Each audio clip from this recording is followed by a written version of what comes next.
Hello दोस्तों, नमस्कार। तो कैसे हैं आप लोग? आशा करते हैं कि आप लोग अच्छे होंगे। आज हम लोग फिर से लेकर के आ चुके हैं एक नए सेशन को, जिसके बारे में हम लोग पढ़ने वाले हैं। तो आज हम लोग जानने वाले हैं बिहार बोर्ड एग्जाम 2026 के दृष्टिकोण से सोशल साइंस के महत्वपूर्ण प्रश्न को, जो कि बिहार बोर्ड में पूछा जाएगा। यानी बिहार बोर्ड में यहीं से प्रश्न पूछे जाने की संभावना है, 100% संभावना है। तो चलिए देर न करते हुए इस सेशन को स्टार्ट करते हैं। तो दोस्तों, अगर इस वीडियो पे आप लोग पहली बार देख रहे हो तो इस वीडियो को लाइक करें, चैनल को सब्सक्राइब करें, ताकि लेटेस्ट आने वाले वीडियो का नोटिफिकेशन सबसे पहले पहुंचो। दोस्तों, यह सेशन बिहार बोर्ड एग्जाम 2026 के दृष्टिकोण से सबसे अधिक महत्वपूर्ण होने वाला है। तो आप लोग देर न करके आप अपने दोस्तों के साथ शेयर कीजिए, ताकि उनसे भी क्वेश्चन बिहार बोर्ड एग्जाम 2026 में ना छूटे। तो चलिए देर न करते हुए इस सेशन को स्टार्ट करते हैं। तो हम लोग देखते हैं इसका पहला क्वेश्चन क्या कह रहा है। तो इसका पहला क्वेश्चन जो कह रहा है वो है,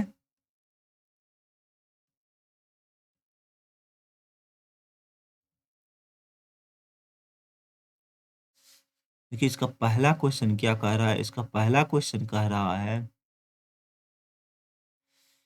गेरिबल्डी के कार्य की चर्चा करें। यानी गेरिबल्डी का क्या कार्य था, उन्होंने क्या क्या काम किए थे यूरोप में जो था वो, यूरोप में राष्ट्रवाद। हम लोग सबसे पहले स्टार्ट करते हैं इतिहास से। तो इतिहास का जो पहला इंपॉर्टेंट क्वेश्चन रहने वाला था वो गेरिबाल्डी से संबंधित रहने वाला है, जिसमें पूछा जाएगा कि गेरिबाल्डी के कार्यों की चर्चा करें। तो देखिए दोस्तों, गेरिबाल्डी की कार्य की चर्चा हम किस तरह से कर सकते हैं। तो गेरिबाल्डी क्या था? गेरिबाल्डी जो था वो पैसे से क्या था, एक नाविक था। गेरिबाल्डी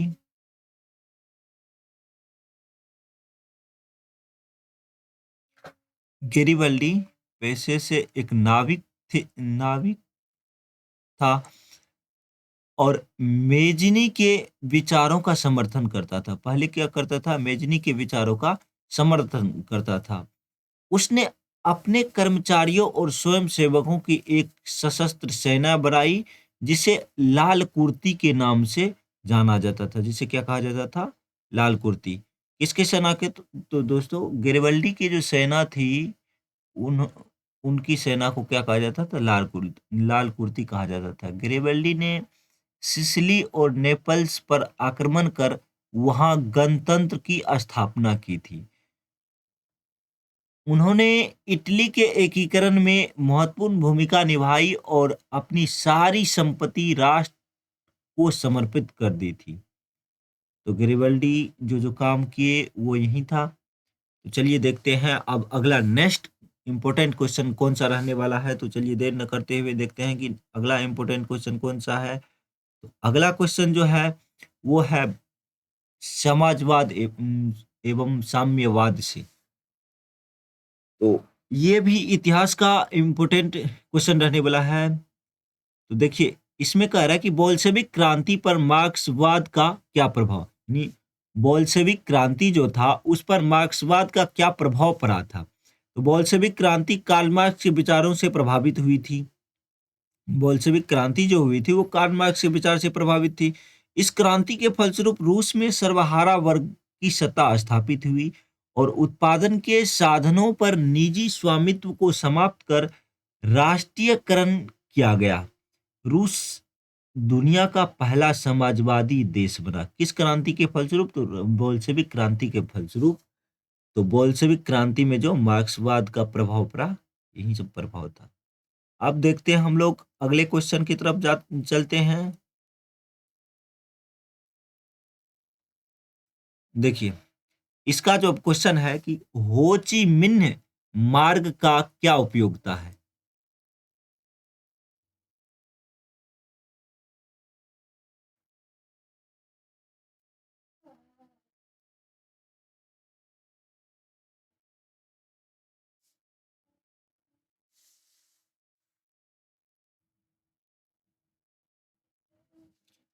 हो ची मिन्ह मार्ग की क्या उपयोगिता थी?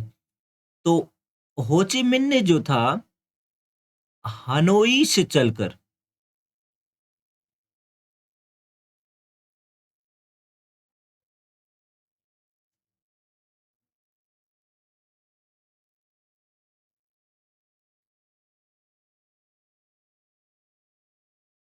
हो ची मिन्ह ने जो था हनोई से चलकर लाओस, कंबोडिया सीमा होते हुए दक्षिणी वियतनाम तक जाता था। यह कच्ची सड़क थी जिसका उपयोग सैनिकों को रसद और रसद और हथियार पहुंचाने के लिए किया जाता था। अमे, अमेरिकी बमबारी के बावजूद वियतनामी सैनिक इसी इसकी मरम्मत तुरंत कर लेते थे। यही यह मार्ग वियतनाम की जीवन रेखा थी। हो ची मिन्ह ने क्या थी? एक हो ची मिन्ह एक मार्ग था जो वियतनाम की जीवन रेखा के नाम से जाना जाता था। अमेरिकी बमबारी के बावजूद भी वियतनामी सैनिक इसकी मरम्मत तुरंत कर लिया करते थे।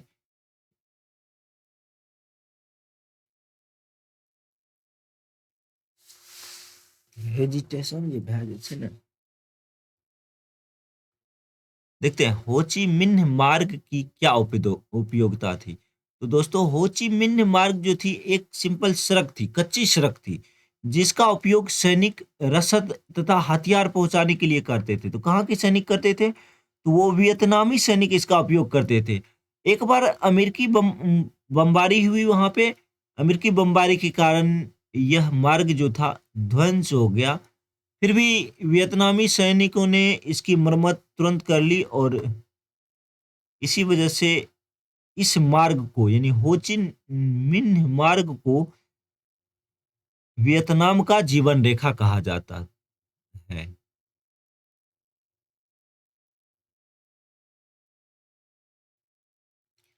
अब चलिए देखते हैं अगले क्वेश्चन को। यह क्वेश्चन ज्योग्राफी के यह क्वेश्चन ज्योग्राफी से सबसे इंपॉर्टेंट रहने वाला है। तो देखिए इसमें क्या है कि सतत विकास से आप क्या समझते हैं? सतत विकास का मतलब होता है कि पीढ़ी दर पीढ़ी विकास होनी चाहिए। पीढ़ी दर पीढ़ी अगर विकास हो रही है तो कह सकते हैं कि उसमें सतत विकास हो रहा है। जैसा कि यहाँ हम लोग देखते हैं कि ऐसा विकास जो जारी रह सके और टिकाऊ बना रहे, यानी वर्तमान पीढ़ी की आवश्यकता को पूरा करते हुए भावी पीढ़ी की जरूरतों को भी अनदेखी नहीं की जा सकती है। जैसे ब्रुनलैंड आयोग ने इस अवधारणा को प्रस्तुत किया था। तो इसका उद्देश्य था कि संसाधनों का नियोजित और विवेकपूर्ण उपयोग हो। जब संसाधनों का नियोजित और विवेकपूर्ण उपयोग होता तो यही क्या होता? सतत विकास कहलाता। यानी इसका सारभाव अगर कहा जाए तो यही है कि वर्तमान पीढ़ी की आवश्यकताओं को पूरा करते हुए भावी पीढ़ी के लिए बचा करके रखना भी क्या है? सतत विकास है। चलिए देखते हैं इसके अगले क्वेश्चन को कि अगला क्वेश्चन क्या कह रहा है। अगला क्वेश्चन कह रहा है बिहार की कृषि की मुख्य समस्या पर प्रकाश डाले। बिहार की कृषि की मुख्य समस्या क्या है? तो दोस्तों बिहार का शोक जो है आपको कोसी नदी को कहा जाता है। बिहार का शोक किस नदी को कहा जाता है? कोसी नदी को। बिहार का शोक है कोसी नदी। कोसी नदी। साथ ही यहाँ कोसी गंगा से बराबर बाढ़ का भय बना हुआ रहता है, जिससे कई बार फसल नष्ट हो जाते हैं। तो ये भी कृषि की समस्याएं हैं तथा कुछ समय सूखा भी पड़ जाता है, जिससे किसान की सारी किसान की सारी फसलें नष्ट हो जाती है। तो यहाँ देखते हैं कि सिंचाई का अभाव, यानी बिहार की कृषि की प्रमुख समस्या जो है वो पहले है कि सिंचाई का अभाव। बिहार में खेती की सिंचाई के लिए पूर्ण व्यवस्था नहीं है। तो खेती पूरी तरह मानसून पर निर्भर है यहाँ। दूसरी कारण है कि बाढ़ और सूखा, यानी बाढ़ और सूखा रहने के कारण बाढ़ यहाँ एक तो कभी मतलब समय अनुकूल बाढ़ आ जाता है, जिससे कि सारे फसल नष्ट हो जाते हैं। दूसरी कभी कभार सूखा हो जाता है जिसके कारण भी फसल नष्ट हो जाते हैं। अगर देखें यहाँ पर तो उत्तरी उत्तरी बिहार में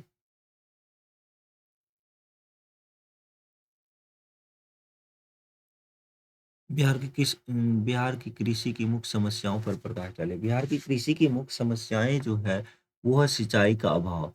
खेती पूरी तरह मानसून पर निर्भर रहता है। दूसरी समस्या है बाढ़ और सूखा। उत्तरी उत्तरी बिहार बाढ़ से और दक्षिणी बिहार सूखे से प्रभावित है। यानी उत्तरी बिहार में कोसी नदी के कारण बार-बार बाढ़ आ जाया करता है, लेकिन दक्षिणी बिहार में बार-बार सूखा पड़ जाता है, जिससे कृषि अत्यधिक प्रभावित होती है। पुराने कृषि यंत्र का उपयोग हम लोग पुराने कृषि यंत्र का उपयोग करते हैं, जिसके कारण क्या होता है, आधुनिक तकनीक और उन्नत बीज का कमी हो जाता है और पैदावार अच्छा नहीं हो पाता है। अब देखते हैं तीस चौथी कारण क्या है, तो खेतों का छोटा आकार। हमारे बिहार का जनसंख्या घनत्व जो है वो काफ़ी कम है। यहाँ पे जनसंख्या अधिक है, इसलिए यहाँ जो खेतों का आकार होता है, वो छोटा-छोटा आकार का खेत होता है।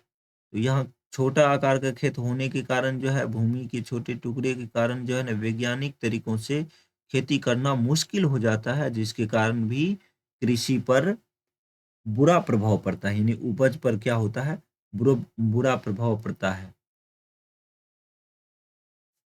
तो अब देखते हैं अगले क्वेश्चन को। ये भी भूगोल से ही रहने वाला है। देखिए भूगोल से रहने वाला है। क्वेश्चन देख लेते हैं कि क्या कह रहा है। क्वेश्चन कह रहा है कि रेगुर मृदा की विशेषताओं का वर्णन करें। रेगुर मृदा क्या है? तो रेगुर मृदा को काली मिट्टी भी कहते हैं। रेगुर मृदा को क्या कहते हैं? रेगुर मृदा को काली मिट्टी कहते हैं। रेगुर मृदा को काली मिट्टी कहते हैं। अब यह रेगुर मृदा किसके लिए अच्छा है, तो कपास की खेती के लिए सबसे उपयुक्त रेगुर मृदा को माना जाता है। रेगुर मृदा में नमी धारण करने की क्षमता अधिक होती है और रेगुर मृदा जो है महाराष्ट्र और गुजरात के क्षेत्रों में सबसे अधिक पाया जाता है। तो यहाँ इतना याद रखना है बस आपको कि रेगुर मृदा जो है, रेगुर मृदा को काली मिट्टी कहा जाता है।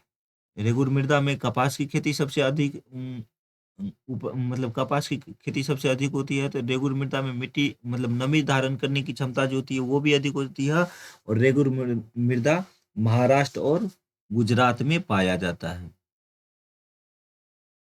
अब देखते हैं लैंगिक विभेद से आप क्या समझते हैं? लैंगिक विभेद तो लिंग के आधार पर समाज में महिलाओं और पुरुषों के बीच किया जाने वाला भेदभाव जो है लैंगिक विभेद कहलाता है। लैंगिक विभेद क्या कहलाता है? लिंग के आधार पर समाज में महिलाओं और पुरुषों के बीच किया जाने वाला भेदभाव लैंगिक विभेद कहलाता है। क्या कहलाता है?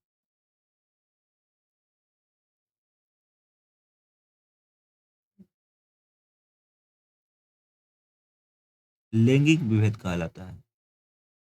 समाज में महिलाओं को पुरुष की तुलना में कम महत्व दिया जाता है। लैंगिक विभेद के कारण से लैंगिक विभेद के कारण जो है समाज में महिलाओं को पुरुषों की तुलना में कम महत्व दिया जाता है।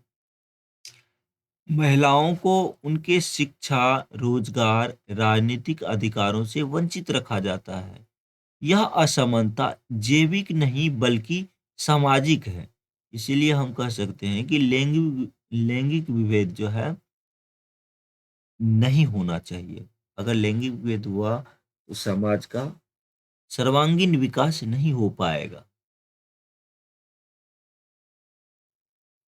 अब देखिए, अब हम चलते हैं सिविक्स के इम्पोर्टेंट क्वेश्चन की तरफ। तो सिविक्स का जो इम्पोर्टेंट क्वेश्चन रहने वाला है वो है पंचायती राज व्यवस्था। तो बिहार में पंचायती राज व्यवस्था में अब इसका क्वेश्चन है कि बिहार में पंचायती राज व्यवस्था में महिलाओं के लिए क्या आरक्षण है? तो बिहार में जो है पंचायती राज अधिनियम 2006 के तहत महिलाओं को विशेष अधिकार दिए गए हैं। किस अधिनियम के तहत? तो बिहार पंचायती राज अधिनियम 2006 के तहत महिलाओं को विशेष अधिकार दिए गए हैं। पंचायती राज संस्थाओं जैसे मुखिया, सरपंच, जिला परिषद में महिलाओं के लिए 50% आरक्षण की व्यवस्था की गई है। इसका उद्देश्य महिलाओं को राजनीतिक रूप से सशक्त बनाना है। महिलाओं को राजनीतिक रूप से सशक्त बनाना है। यह महिला सशक्तिकरण की दिशा में बड़ा कदम है। दिशा में क्या है? बड़ा कदम है।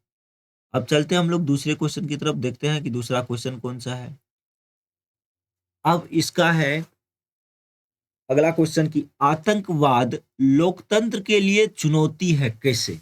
हम कैसे कह सकते हैं कि आतंकवाद लोकतंत्र के लिए चुनौती है? तो देखिए, आतंकवाद देश की अशांत देश की जो शांति व्यवस्था है उसको भंग करके अशांत बना देता है।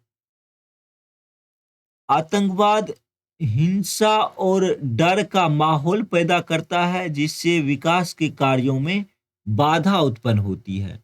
आतंकवाद जो है देश में एकता और अखंडता के लिए खतरा है। इससे लोकतंत्र इससे जो है यानी आतंकवाद से जो है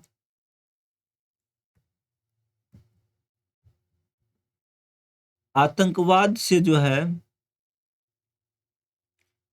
लोकतांत्रिक आतंकवाद से जो है लोकतांत्रिक प्रक्रिया में अविश्वास पैदा हो जाता है। इसीलिए आतंकवाद लोकतंत्र के लिए चुनौती है।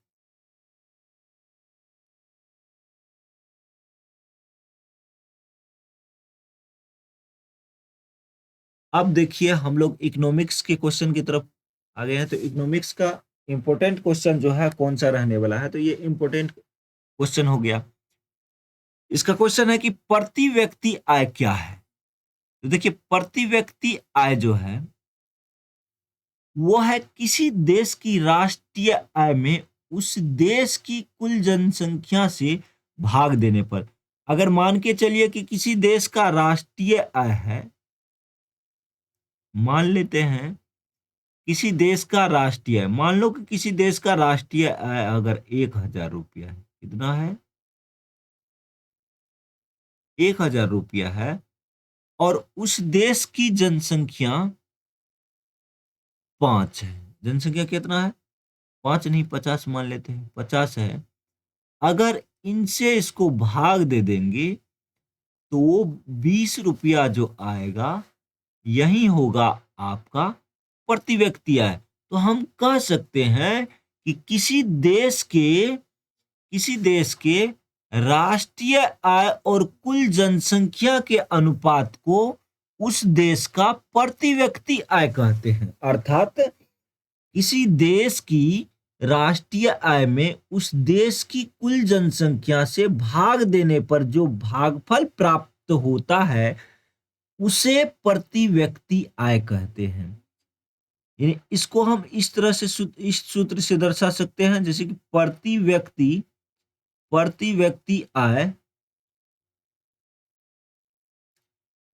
व्यक्ति आय बराबर राष्ट्रीय आय बट्टा कुल जनसंख्या।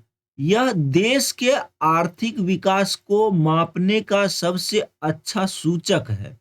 भारत में गोवा की प्रति व्यक्ति आय सबसे अधिक है। भारत में गोवा की प्रति व्यक्ति आय सबसे अधिक है।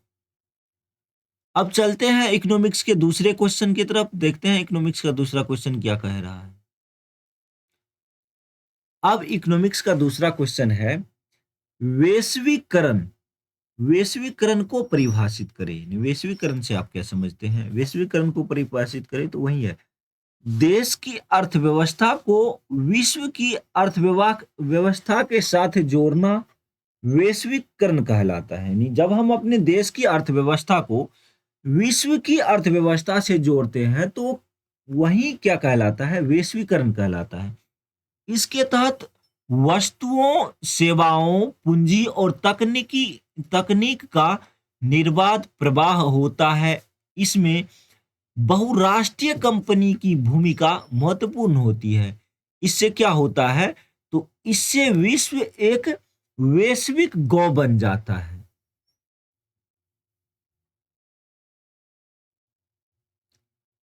अब चलिए देखते हैं कि उपभोक्ता के कौन कौन से अधिकार हैं, यानी उपभोक्ता जो है उनके कौन कौन से अधिकार हैं। तो देखिए, उपभोक्ता संरक्षण अधिनियम 1986 के तहत उपभोक्ता की को प्रमुख अधिकार, यानी उपभोक्ता को जो है कुछ अधिकार मिले मिले हुए हैं। पहला है सुरक्षा, पहला है, पहला जो है आपका सुरक्षा का अधिकार। दूसरा हो गया सूचना पाने का अधिकार। तीसरा हो गया आपका चुनाव या पसंद का अधिकार। चौथा हो गया आपका शिकायत निवारण का अधिकार। तो ये सभी अधिकार जो है उपभोक्ता को उपभोक्ता संरक्षण अधिनियम 1986 के तहत मिला हुआ है। इसी इसी को हम उपभोक्ता का अधिकार या उपभोक्ता का अधिकार कहते हैं।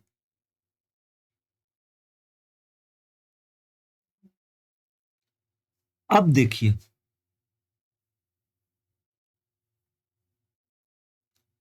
अब हम लोग आ गए हैं आपदा प्रबंधन की ओर। तो आपदा प्रबंधन से भी कुछ क्वेश्चन पूछ लिया जाता है। तो आपदा प्रबंधन से संबंधित इंपॉर्टेंट क्वेश्चन जो है वो देख लेते हैं।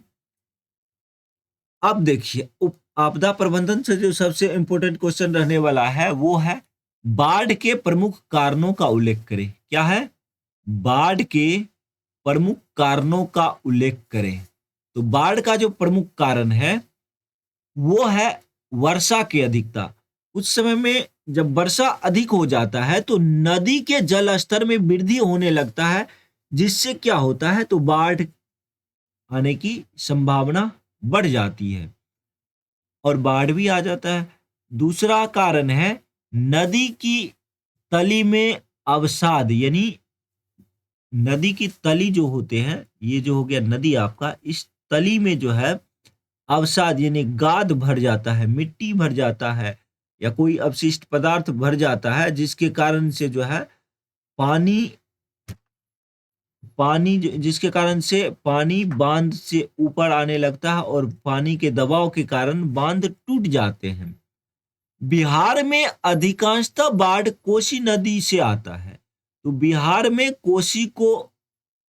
कोसी नदी को बिहार का शोक कहा जाता है, जो कि बाढ़ का प्रमुख कारण भी है।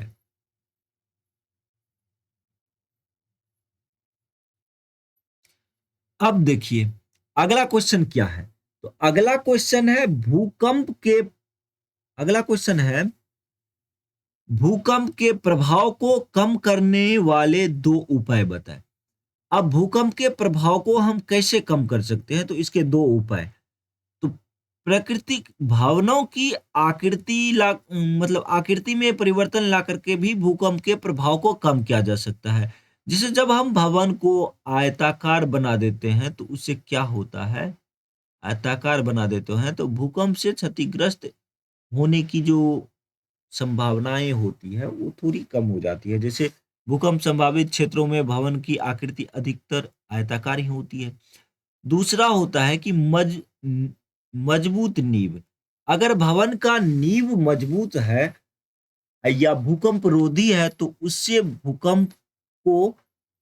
भूकंप से बचाया जा सकता है। तीसरा है खुले मैदान में जाकर के। अब भूकंप के समय तुरंत खुले मैदान की ओर जाना चाहिए। चौथा है निर्माण सामग्री। भारी पत्थरों की जगह लकड़ी या हल्की सामग्री का प्रयोग करके भवन बनाना चाहिए। तो आज हमने सोशल साइंस के 15 इंपॉर्टेंट क्वेश्चन जो कि बिहार बोर्ड एग्जाम 2026 में पूछे जाने की संभावना है उसका डिस्कशन किया। अगर आप लोगों को यह वीडियो अच्छा लगे तो इस वीडियो को लाइक करें, चैनल को सब्सक्राइब करें, ताकि लेटेस्ट आने वाले वीडियो का नोटिफिकेशन सबसे पहले आपको पहुंचे।